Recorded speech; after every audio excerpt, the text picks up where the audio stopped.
Number 1. LeBron James versus Michael Jordan. In the NBA community, the debate over the greatest basketball players of all time, or legends, has constantly been a contentious issue. Michael Jordan is popularly depicted as the greatest basketball player of all time, and he has been on everyone's radar. Most points per game and most finals MVP are two of his accomplishments. As a result, I feel that this is why so many people hail him as an NBA great.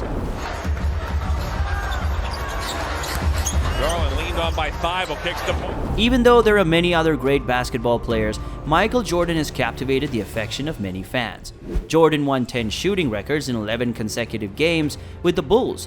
MJ is a 6-time NBA championship, and who guided the NBA Bulls to their 6 NBA championship seasons. He is also carrying 6 Larry O'Brien trophies and 6 final MVP honors. What about his fight-or-flight response? In 1988, Michael Jordan was named Defensive Player of the Year. Mr. Air was his famous moniker. He won 5 consecutive MVP titles during the regular season, and he deserves to be a basketball legend both on and off the court. Jordan totaled 20 points per game during his 2-year stint with the Washington Wizards. He was a paragon of winning mentality, having won practically all championships and accolades. He was determined, enthusiastic, and a tenacious hero. He was a natural attacker and a fierce defender. Michael Jordan gives his all to see his team make it to the elite in all competitions. In NBA history, he's become a barometer of success. And has everyone achieved the MJ standard? In the meantime, no one. Jordan's NBA achievements are extraordinary. LeBron James. This champion is also becoming more dominant, and he is regarded as one of the greatest performers in NBA history. LeBron James owns 2 national championship crowns and an MVP honors in the championship game. In both 2012 and 2013, he was a member of the Miami Heat. LeBron James is currently one of the best NBA players of all time, and his movement off the ball goals are indisputable and amazing. He had astonished admirers from the onset and urged everyone to pursue their aspirations. LeBron James has won multiple championships with both the Heat and the Cavaliers. James is frequently compared to Michael Jordan, the best basketball player of all time, and the rivalry may last longer than we think. This 37-year-old has begun acting as if he's trying to send a message. James currently plays all 5 spots on any given weekend. 7-6 96, hard hesitation move. Guess who he found? And is increasingly reliant on the 3-point shot, which he makes at a fair clip. He possesses plenty of jump and agility of the basket, as evidenced by his ability to blow past opponents and get to the rim consistently. He's still the best floor general in the league, as he is capable of directing a match. Number 2. Kobe Bryant versus Kevin Durant is another legend. Kobe Bryant is one of the best players in NBA history. He is regarded as the greatest NBA player of all time. In his 19 seasons in the NBA, Kobe Bryant appeared in 17 playoff appearances, all with the Los Angeles Lakers. In 220 postseason games, he scored 5,640 points and earned 5 shooting titles with Los Angeles, as well as 2 NBA Finals MVP medals in 2009 and 2010. Bryant had the best postseason performance in 2009, scoring 695 points and leading the playoffs in points. He averaged 25.6 points per game throughout his career. Bryant had his best postseason game yet on May 4th, 2006. He scored 50 points in only 52 minutes of play in Game 6 at the time. Kevin Durant is an enthralling basketball player. It's tough to debate that there's a greater player in the basketball game right now than Kevin Durant at this point. He's dominating the leading scorer and also having one of the best performances in the game. He's a one-of-a-kind playmaker who can produce any move, recover effectively, is offensive, inept, and he makes it difficult to find across the court and utilize his stature to annoy teams. Shaquille O'Neal is by far the toughest, fearsome basketball player the NBA has ever seen. O'Neal, who stood 2.16 meters tall and weighed 147 kgs, dominated the space beneath the hoop during his playing days. When the Orlando Magic selected O'Neal initially in the 1992 entry draft, he instantly became a standout performer, averaging 23.4 points and 13.9 blocks per game in his freshman campaign. In 1993, he won the Rookie of the Year award. He was the first youngster to play in an All-Star game since Michael Jordan in 1985. Playing for the Los Angeles Lakers alongside Kobe Bryant was the pinnacle of O'Neal's profession. In the year 2000, 2001, and 2002,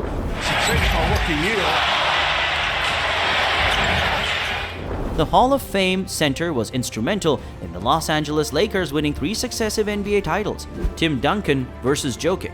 Tim Duncan played 19 NBA seasons for the San Antonio Spurs, winning 5 NBA titles and earning all defensive team honors. Tim Duncan is among just 5 players in NBA history to have scored over 25,000 points and grabbed over 15,000 rebounds. Tim is the only player in NBA history to win 1,000 games with the very one team.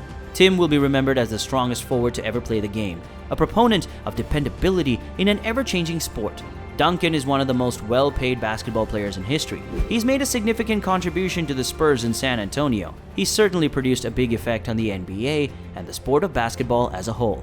Jokic is having one of his best seasons in the NBA. He's averaging career totals in rebounding and efficiency field goal percentage despite preserving his title as the best distributing big forward of all time and one of the finest shooters overall. He also is an underappreciated blocker, even if he doesn't completely shut down the basket. If Jokic stays on the court, Trae Young's scoring ability creates a ton of problems for defenses. He's so gifted at scoring and getting. The Nuggets' 9.5 scoring margin would be third best in the NBA. When he leaves, the Nuggets' shooting advantage is worse than the last place Orlando Magic. Curry is a huge part of the offense. He's a multiple MVP and a great shooter. Curry attracts the attention of opposing defenses more than any single player in the NBA. On offense, his gravitas propels the Warriors forward, and his strength of character sets him apart from any single top player in the NBA. James Harden and Scottie Pippen. There's no mystery why James Harden is among the greatest attacking players in history. He's currently dominating the game and absolutely nobody would prevent him. On the contrary, Scottie Pippen was among the outstanding one-on-one defenders in NBA history. I just had to bring up the 1991 finals against Matt Johnson when he nailed Magic down, and Scottie Pippen was questioned how he might handle James Harden. And to be frank, I believe Scottie Pippen would make James Harden a better employee if he created records. Today, how would you defend James Harden? First and foremost, you must begin a gardening jump on James Harden as soon as he exits his car and enters the court, limiting his basketball possessions. Make it extremely difficult for him to get the ball near the goal line so James Harden can bring the ball up the court. I'm taking minutes off the clock while doing something like this. So Hayes, Morant, full sprint, going to attack the rim and... So you're suggesting that when your team scores a basket, you go 195 feet to find a James? Yep, I'm rushing to locate him, even if he's in a parking garage. Tracy McGrady, aka T-Mac, versus Kevin Zorin. These players are astounding playmakers in modern basketball. Kevin Durant is arguably the finest offensive player in the game next to James Harden. You can't stop him because he can shoot and suspend, he can control the ball, and his defensive line has improved tremendously, and I think he's just an all-around great basketball player. Tracy McGrady, on the other hand, was a force to be reckoned with. I recall when he was averaging over 30 points every season and even offering Kobe Bryant a run for his money. So watching those two players go head-to-head would be incredible. Our buddies at Slam Magazine tweeted this week that it just got one of those things on the internet and nobody thought would be a huge issue. So tell me, is there anyone else you choose to take the game-winning shot over Durant? You can subscribe to my basketball channel and remark on that intriguing information you wish we could hear if you have the other competitors in mind that I didn't pair.